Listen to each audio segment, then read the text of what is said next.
முதலில் அனைவருக்கும் கேப்டன் ஆசியுடன் தேசிய முற்போக்கு திராவிட கழகத்தின் சார்பாக என்னுடைய வணக்கங்களை நான் தெரிவித்துக் கொள்கிறேன். இங்க எதிர்கட்சி அனைத்து இந்திய அண்ணா திராவிட முன்னேற்ற கழகம் மக்கள் பிரச்சனைக்காக இன்னைக்கு உண்ணாவிரதம் நடத்திட்டு இருக்காங்க. முதலில் புரட்சி தலைவர் எம்ஜிஆர், புரட்சி தலைவி அம்மா, புரட்சி கலைஞர் கேப்டன் ஆகியோருடைய ஆசியுடன் இந்த உண்ணாவிரத போராட்டம் மகத்தான வெற்றி பெற வேண்டும் என்று தேசிய முற்போக்கு திராவிட கழகத்தின் சார்பாக நாங்கள் தெரிவித்துக் கொள்கிறோம். இன்னைக்கு இந்த உண்ணாவிரத போராட்டத்திற்கு தலைமையேற்றிருக்கும் எதிர்கட்சி தலைவர் அண்ணன் எடப்பாடியார் அவர்களுக்கும், இந்த உண்ணாவிரத போராட்டத்திலே கலந்து கொள்ள வந்திருக்கும் அனைத்து முன்னாள் அமைச்சர்களுக்கும், சட்டமன்ற உறுப்பினர்களுக்கும், இந்த உண்ணாவிரத திடலில் அமர்ந்திருக்கும் அனைத்து இந்திய அண்ணா திராவிட முன்னேற்ற கழகத்தை சேர்ந்த அனைத்து கழக நிர்வாகிகளுக்கும், தொண்டர்களுக்கும் என்னுடைய பணிவான வணக்கங்களை நான் தெரிவித்துக் கொள்கிறேன். தொடர்ந்து அனைத்து இந்திய அண்ணா திராவிட முன்னேற்ற கழகம் நடத்தி கொண்டிருக்கின்ற அனைத்து போராட்டங்களையும் நான் பார்த்துட்டு தான் இருக்கேன். தொடர்ந்து சட்டசபையில் சென்று மக்கள் பிரச்சனைக்காக குரல் கொடுப்பதற்காக தொடர்ந்து அனைத்து இந்திய அண்ணா திராவிட முன்னேற்ற கழகம் செல்கிறது. ஆனால் மக்கள் பிரச்சனையை சட்டமன்றத்துல பேச விடாமல் தடுத்து அவர்களை புறக்கணிக்கிற ஒரு நிலையை ஆளும் திமுக அரசு தொடர்ந்து நடத்தி கொண்டிருப்பதை தேசிய முற்போக்கு திராவிட கழகத்தின் சார்பாக நான் வன்மையாக இதை கண்டிக்கிறேன். ஒரு சட்டமன்றம் என்பது எதற்காக? மக்கள் பிரச்சனையை பேசுவதற்கு தான் ஒரு சட்டமன்றமே ஒழிய வேற எதற்காகவும் கிடையாது. இன்னைக்கு ஒரு சாதாரண நிகழ்வா தமிழ்நாட்டுல நடந்திருக்கிறது. அது எல்லாருமே கொஞ்சம் யோசிச்சு பார்க்கணும். இன்றைக்கு கள்ளக்குறிச்சியில கள்ளச்சாராயத்தில 63 மரணங்கள் நடந்திருக்கிறது. 100க்கும் அதிகமான பேருக்கு கண் பார்வை போயிருக்கிறது. இது மொத்தத்தையும் உடனிருந்து நடத்தியவர்கள் திமுகவை சேர்ந்தவர்கள் என்பதை ஒட்டுமொத்த கள்ளக்குறிச்சி தொகுதி மக்களே இன்னைக்கு சொல்றாங்க. அங்க இருக்கின்ற அமைச்சர் பெருமக்கள், அதே மாதிரி சட்டமன்ற உறுப்பினர்கள், அதே போல திமுகவின் உடந்தையோட தான் இந்த கல்வராயன் மலையில தொடர்ந்து கள்ளச்சாராயம் காய்ச்சப்படுவதாக தொடர்ந்து மக்களே, கள்ளக்குறிச்சி மக்களே அதற்கு சாட்சியாக இருக்காங்க. இதை பத்தி சட்டசபையில பேசாம வேற எங்க பேச முடியும்? பேச செல்லும் பொழுது அவர்களை தடுக்கிறாங்க. இது எந்த வகையில நியாயம்? ஒரு சட்டமன்றம் நடப்பது மக்கள் பிரச்சனையை பேசுவதற்கு தான். மக்கள் வரி பணத்துல தான் அந்த சட்டமன்றம் நடக்கிறது. அப்போ அங்க மக்கள் பிரச்சனையை பேசக்கூடாது அப்படின்னு நீங்க தடை சொல்வதற்கு உங்களுக்கு எந்த உரிமையும் கிடையாது. அது மட்டும் கிடையாது, நான் தொடர்ந்து பார்த்துக்கிட்டு தான் இருக்கேன். நேற்று பாராளுமன்றத்தில் முதல் முறையாக எதிர்கட்சி தலைவராக பதவியேற்ற ராகுல் காந்தி அவர்கள் பேசும் பொழுது முதல் கோரிக்கையை என்ன சொல்றாரு ஸ்பீக்கருக்கு? எதிர்கட்சியை பேச நீங்கள் அனுமதிக்க வேண்டும். பாராளுமன்றத்தில் எதிர்கட்சி செயல்பட நீங்கள் எல்லா வகையிலும் ஒத்துழைப்பு தர வேண்டும். ஜனநாயக ரீதியாக எதிர்கட்சியினுடைய குரலை நாங்கள் ஓங்கி உழைக்க ஸ்பீக்கர் அவர்கள் எங்களுக்கு உறுதுணையாக இருந்து எங்களுக்கு எல்லா சப்போர்ட்டும் பண்ணணும்னு ராகுல் காந்தி சொல்றாரு. உடனே திமுகவை சேர்ந்த எம்பிக்கள் எல்லாம் என்ன பண்றாங்க? மேஜையை தட்டுறாங்க, கையை தட்டுறாங்க, ஆரவாரம் பண்றாங்க. அப்போ ஒரு பழமொழி இருக்கு, ஒரு கண்ணுல சுண்ணாம்பு ஒரு கண்ணுல வெண்ணையா? அப்படிதான் இன்னைக்கு கேட்க தோணுகிறது. இன்னைக்கு தமிழக சட்டமன்றத்துல எதிர்கட்சியை பேச அனுமதிக்காத திமுக பாராளுமன்றத்துல மாத்திரம் எங்களை பேச அனுமதிக்கணும், ஜனநாயக ரீதியா எங்களை நீங்க நாங்க பேசுவதற்கு ஒத்துழைப்பு கொடுக்கணும்னு கேட்கிறாங்க. அது மட்டும் கிடையாது. இன்னைக்கு பார்த்தோம்னா நேற்று ஸ்டாலின் அவர்கள் சொல்றாரு, இவங்க தொடர்ந்து அவையை நடத்த விடாமல் தடுப்பதற்கு தான் இங்க விளம்பரத்துக்காக அதிமுக இது மாதிரி செய்யறாங்கன்னு சொல்றாரு. திமுகவை சேர்ந்த முதல்வர் அவர்களே, இன்னைக்கு சட்டசபையில நீங்க வரலாற்றை போய் லைப்ரரியில எடுத்து பார்க்கணும். எல்லாரும் இதுவரைக்கும் அதிகமாக வெளிநடப்பு செய்ததும் அவையை நடத்த விடாமல் தடுத்ததும் திமுக தான் என்பது வரலாறு சொல்லும். அந்த அளவு ஒரு சட்டசபையை நடத்த விடாம ஒவ்வொரு முறையும் அனைவரும் வெளிநடப்பு செய்வதும், அந்த சட்டசபையை நடத்த விடாமல் எல்லா விதத்திலையும் ட்ரபிள் கொடுக்கிறது திமுக தான் இன்னைக்கு முதல்ல இருக்குது. அப்படி இருக்கும்போது இன்னைக்கு அதிமுக மக்கள் பிரச்சனையை பேச நீங்க இத விளம்பரம் தேடுறீங்க அப்படின்னு எப்படி முதல்வர் சொல்றாரு? சட்டையை கிழிச்சுக்கிட்டு ஒரு விளம்பரம் தேடினாரு முதல்வர்.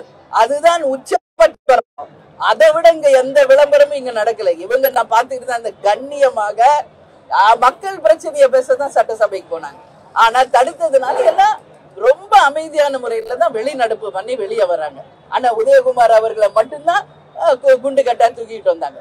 அதை தவிர வேற என்ன விதிமுறை மீறல் அங்க நடந்திருக்கு? என்ன அங்க விளம்பரம் நடந்திருக்கு?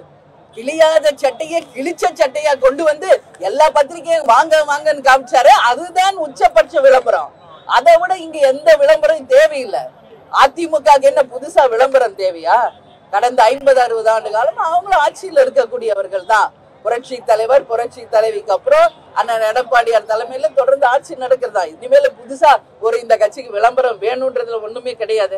அப்ப முதல்வர் அவர்கள் என்ன பேசுகிறார் என்பதை குறிப்பறிந்துதான் பேசுறாரா?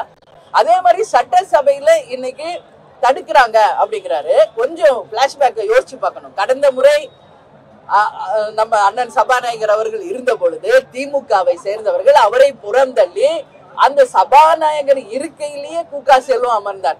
அதுக்கு அடுத்தது ரங்கநாதன் அமர்றாரு. இதை விட ஒரு சட்ட விதிமீறல் எங்கேயாவது நடக்குமா? ஒரு சபாநாயகர் சேர்ல போய் உட்கார அனுமதி அவங்களுக்கு யார் கொடுத்தாங்க? இது போல அதிமுக ஏதாவது ஒரு சின்ன உதாரணம் இது வரைக்கும் செய்திருக்கிறார்களா சட்டசபையில? அப்படி இருக்கும் பொழுது மக்கள் பிரச்சனையை பேச விடாமல் தடுப்பதற்கு திமுகவுக்கு எந்த தார்மீக உரிமையும் கிடையாது என்பதை நான் கண்டிப்பாக இந்த நேரத்தை சொல்றேன். அது மட்டும் இல்லை, இந்த போராட்டம் இதோட முடிஞ்சிடும் மட்டும் யாரும் நினைக்க கூடாது. அதிமுகவும் தொடர்ந்து போராட்டத்துல இருக்கிறது. தேசிய முற்போக்கு திராவிட கழகமும் தமிழ்நாடு முழுக்க போராட்டங்களை நடத்தி இருக்கிறோம். அனைத்து மாவட்ட ஆட்சியரை சந்தித்து நேற்று கோரிக்கை மனு கொடுத்திருக்கிறோம். நாளை ஆளுநர் RN ரவியை 12 மணிக்கு தேசிய முற்போக்கு திராவிட கழகத்தின் சார்பாக நாங்கள் நேரடியாக சென்று சந்திக்க இருக்கிறோம். அதனால நிச்சயமாக இந்த போராட்டம் நிச்சயம் நல்ல ஒரு தீர்ப்பு வர வரைக்கும் இதை நிச்சயமாக இதை நடத்துவோம். இப்போ சிபிசிஐடி வழக்கு அப்படின்றாங்க. சிபிசிஐடி இது வரைக்கும் வழக்கு எடுத்து எந்த வழக்குக்கு இது வரைக்கும் தீர்வு வந்திருக்கிறது? உண்மை நிலை வெளியே வர வேண்டும் என்றால் இந்த வழக்கை சிபிஐ வழக்காக நிச்சயமாக மாற்ற வேண்டும். அதுல அனைத்து இந்திய அண்ணா திராவிட முன்னேற்ற கழகம் உறுதியா இருக்கிறது. தேசிய முற்போக்கு திராவிட கழகம் உறுதியா இருக்கிறது. இன்னைக்கு அடுத்த தலைமுறையை பத்தி யோசிக்கின்ற ஆட்சியாக இன்னைக்கு திமுக கிடையாது. அடுத்த தேர்தலை நோக்கிதான் இவங்க இன்னைக்கு ஆட்சி செய்கிறார்களே ஒழிய அடுத்த தலைமுறைக்கு இன்னைக்கு எதையும் இவங்க விட்டுட்டு போறதா இல்ல. நேற்று பாக்குற அமலாக்கத்துறை ஒரு நோட்டீஸ் அனுப்பி இருக்காங்க டிஜிபிக்கு. 5000 கோடி அளவு மணல் கொள்ளை குறித்த அளவை விட அதிகமாக தமிழ்நாட்டில் நடந்திருக்கிறது. மிக விரைவில் அதற்கான உண்மை நிலவரத்தை தர வேண்டும் என்று அமலாக்கத்துறை கொடுத்திருக்காங்க.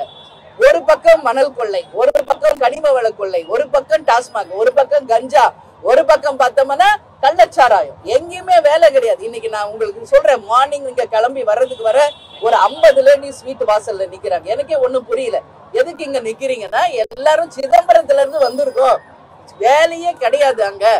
ஏதாவது ஒரு வேலையை எங்களுக்கு சென்னை சிட்டில ஏதாவது நீங்க எல்லாம் சேர்ந்து தாங்கன்னு சொல்லி அந்த பெண்கள் முறையிடும் போது உண்மையிலேயே மனசுக்கு ரொம்ப கஷ்டமா இருக்கு. இன்னைக்கு எங்கேயுமே வேலை இல்லை. இன்னைக்கு ஏன் இளைஞர்கள் மாணவர்கள் இன்னைக்கு குடிக்கு அடிமை ஆகிட்டு இருக்காங்க? அவங்களுக்கு வேலை கிடையாது, பொழுதுபோக்க முடியல. வேலை இல்லாததுனால அவர்களுக்கு என்ன செய்வது என்று தெரியாம இன்னைக்கு போதைக்கு அடிமையாகின்ற ஒரு நிலைமை இருக்கிறது. இந்த நிலை எல்லாமே நிச்சயமாக மாற்ற வேண்டியது ஒரு அரசினுடைய கடமை. இன்னைக்கு கொஞ்சம் கூட வாய்க்கூசாம ஸ்டாலின் அவர்கள் சொல்றாரு, சிறந்த முறையில மக்கள் ஆட்சி நடத்திக்கிட்டு இருக்கோம். மக்கள் ஆட்சி நடத்துறதுனால ஏன் 63 உயிர் போனாங்க? ஏன் இன்னைக்கு எங்கேயுமே வேலை வாய்ப்பு இல்லை? இன்னைக்கு நீங்க துபாய்க்கு எல்லா ஊருக்கு போயிட்டு வந்தீங்களே, எல்லா இடத்துலயும் வேலை வாய்ப்பை உருவாக்குன்னு சொன்னீங்க. எங்காவது ஒரு இடத்துல வேலை வாய்ப்பை நீங்க உருவாக்கி இருக்கிறீங்களா என்பதை மக்கள் முன்னாடி நீங்க சொல்லணும். எது கேட்டாலும் ஒரு பணத்தை கொடுத்து வாயை அடைச்சிடுறாங்க. ஒரு இறந்து போயிட்டாங்களா ஒரு 10 லட்சம், இன்னும் ஆக்சிடென்ட்ல இறந்தாங்களா 3 லட்சம், எதுனாலும் ஒரே பணம்.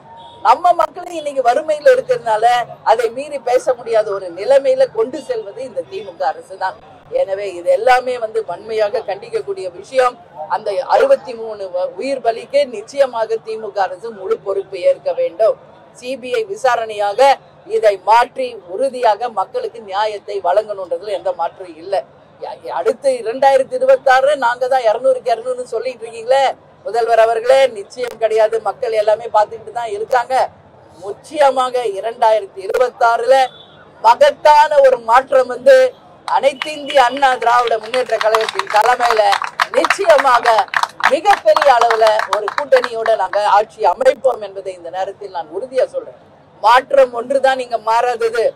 இன்னைக்கு திமுகவை சேர்ந்தவர்கள் செய்த ஒரு நிகழ்வை யோசிச்சு பாருங்க. குஷ்பு அவர்களை செருப்பால் அடிச்சு அன்னைக்கு அசிங்கப்படுத்தினாங்க ஒரு பெண் என்று பார்க்காம. இன்னைக்கு காலம் எப்படி போகுது? இன்னைக்கு தேசிய மகளிர் ஆணைய குழுவின் தலைவியாக இன்னைக்கு குஷ்பு அவர்களை கள்ளக்குறிச்சிக்கு போய் திமுகவில் நடந்த அத்தனை விஷயங்களும் இன்னைக்கு அவங்க போய் மக்களை சந்திச்சு எடுக்கின்ற ஒரு நிலைமை. அதனால நீங்க தான் நிரந்தரம் நினைக்காதீங்க. மாற்றம் ஒன்றுதான் இங்க மாறாதது. நிச்சயமாக மாற்றம் வரும். வெகு விரைவில் மாற்றம் 2026 மக்களாட்சி மீண்டும் மலரும் என்பதுல எந்த விதமான மாற்று கருத்துமே கிடையாது என்பதை நான் உறுதியாக சொல்றேன். அண்ணன் எடப்பாடியாருடன் நிச்சயமாக நாங்கள் கலந்து பேசி இந்த போராட்டங்களை இன்னும் அடுத்த கட்ட லெவலுக்கு எப்படியெல்லாம் கொண்டு போகணும் என்பதை நிச்சயமாக நாங்களும் பேசுவோம். அனைத்து இந்திய அண்ணா திராவிட முன்னேற்ற கழகத்தின் இந்த உண்ணாவிரத போராட்டம் மகத்தான வெற்றி பெற்று நிச்சயமாக மக்களுக்கு எல்லா விதத்திலுமே இந்த போராட்டம் மக்களுக்கு நல்லது செய்யணும்னு சொல்லி நான் கேட்டுக்கொள்கிறேன். நீங்க ஏதோ கேள்வி கேட்கலாம் கேளுங்க.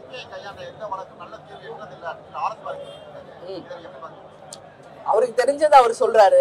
சிபிசிஐடினா மட்டும்தான் அங்க வழக்கு. இன்னைக்கு சிபிசிஐடியில ஏற்கனவே விழுப்புரம், மரக்காணம், செங்கல்பட்டுல 22 பேர் இறந்து போனாங்கல்ல.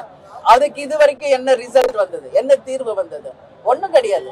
காலத்தை தாழ்த்துவதற்காக தான் இவங்க சிபிஐ வழக்கை கேட்கிறாங்க என்று அவர் சொல்றாரு. அப்படி கிடையாது. உண்மை நிலை என்ன என்பது சிபிஐ கிட்ட போகும் பொழுதுதான், அது ஆளுங்கட்சியாக இருந்தாலும் யாராக இருந்தாலும் உண்மை நிலை வெளியே வரும். அந்த உண்மை நிலை வெளியே வந்துட்டா இவங்க முகத்திரை கிழிக்கப்படும் என்பதனாலேயே சிபிஐ வழக்கு வரக்கூடாது என்பதை தடுக்கிறார் பாரதி அவர்கள். இது கண்டனத்துக்குரிய ஒரு விஷயம்.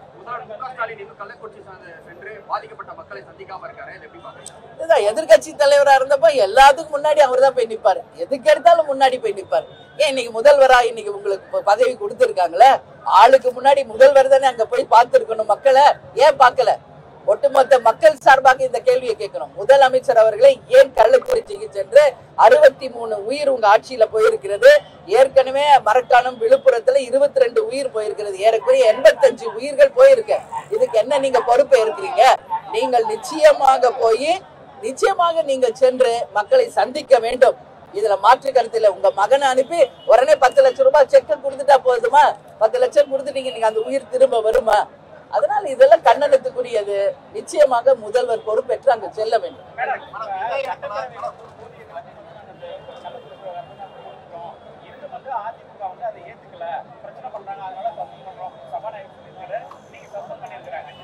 அதுக்காக நீங்க உண்ணாவிரதம் போய் உட்கார்ந்து இருக்காங்க. அதுக்கு ஆதரவு தெரிவிச்சது நாங்க வந்திருக்கோம். என்ன விளக்கம் இவங்க கொடுத்ததை அவங்க ஏத்துக்கிட்டாங்க? இன்னைக்கு 63 உயிர் எப்படி போனதுன்றது என்ன விளக்கம் அவங்க கொடுத்தாங்க என்பதை தெளிவா சொல்லணும். இன்னைக்கு ஒரு எதிர்கட்சியினுடைய வேலை என்ன? மக்கள் பிரச்சனையை பேசுவதற்கு தான் சட்டமன்றத்துக்கு போய் அவங்க குரல் கொடுக்கறாங்க. எங்க ஒரு சின்ன அசம்பாவிதம் அங்க நடத்தினாங்களா? இல்ல ஏதாவது தரைக்குறைவா நடந்துக்கிட்டாங்களா? எதுவுமே இல்லையே. ஒரு ஆளுநர் வந்தா புக்கை தூக்கி போறது, வெளியே போன்னு இவங்க தான் சொல்றாங்க. ஒரு சபாநாயகரை இருக்கை எழுப்பிட்டு அவங்க உட்கார்றாங்க. இது மாதிரி அராஜகத்தை நடத்துகின்ற ஒரு திமுக இன்னைக்கு நியாயமான முறையில் மக்கள் பிரச்சனையை பேச அதிமுகவை ஏன் அனுமதி செய்யலன்றத எங்களுடைய கேள்வி. நிச்சயமாக இது ஏற்றுக்கொள்ள முடியாது. அதுவும் இல்லாம இந்த கூட்டத்தொடர் முழுக்க இவங்களை சஸ்பெண்ட் பண்றக்கூடிய அளவு அதிமுக என்ன விதிமீறல் அங்க நடத்தினாங்க என்பதை நிச்சயமாக அவங்க சொல்லணும். அது இல்லை என்றால் இந்த போராட்டம் அடுத்த கட்ட மிகப்பெரிய ஒரு போராட்டமாக நிச்சயமாக நடக்கும் என்பதை நான் இந்த நேரத்தில் நான் சொல்றேன். 2026 மாற்றம் வரும்னு சொன்னீங்க. நேற்று தினமும் விக்கிரவாண்டியில பேசிய நாம் தமிழர் கட்சியினுடைய ஒருங்கிணைப்பாளர் திரு சீமான், அதிமுகவும் தேமுதிகவும் தேர்தல் காலத்திலிருந்து ஒதுங்கி இருக்கிறாங்க. இந்த தேர்தலில் தேமுதிகவும் அதிமுகவும் எங்களுக்கு ஆதரவு தெரிவிக்கணும்னு சொல்லி வெளிப்படையா ஒரு கோரிக்கை வச்சிருக்காரு.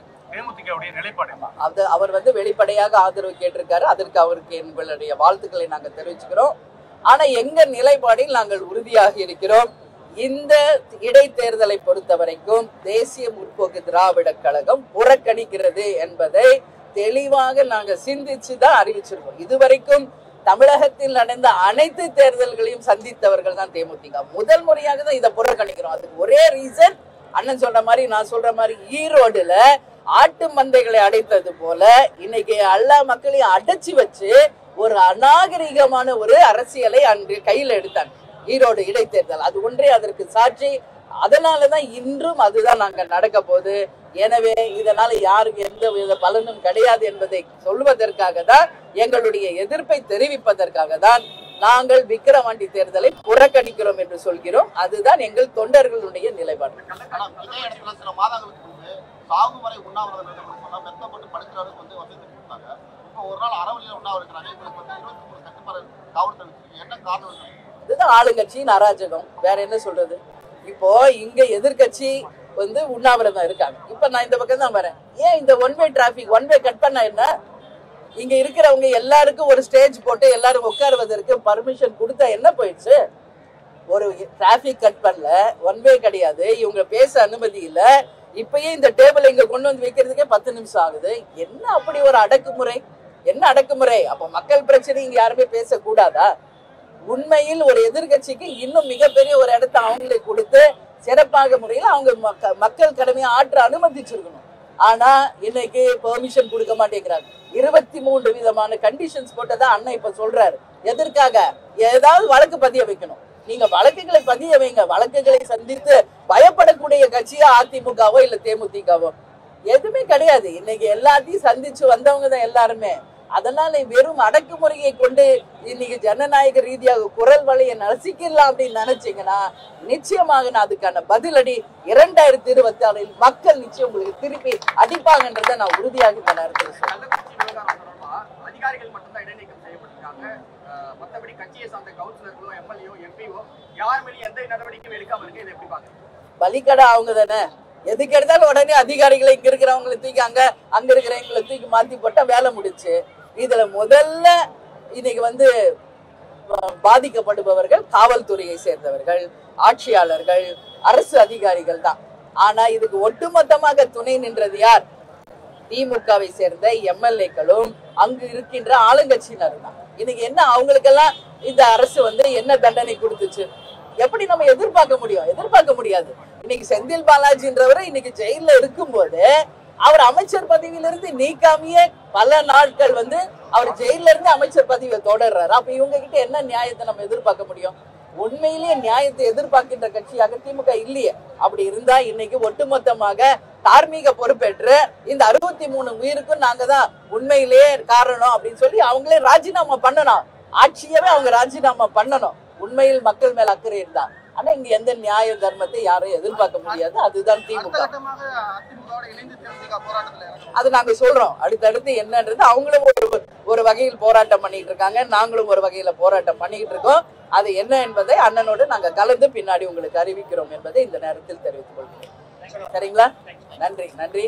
இந்த உண்ணாவிரத ஆர்ப்பாட்டம் மகத்தான வெற்றி பெற்று மக்களுக்கு நல்லதொரு தீர்வு கிடைக்கணும். நிச்சயமாக மீண்டும் 26 மக்கள் ஆட்சி நிச்சயமாக அனைத்து இந்திய அண்ணா திராவிட முன்னேற்ற கழகத்தின் அண்ணன் தலைமையில் நடக்க வேண்டும் என்பதை நான் பதிய வைத்து விடைபெறுகிறேன். நன்றி, வணக்கம்.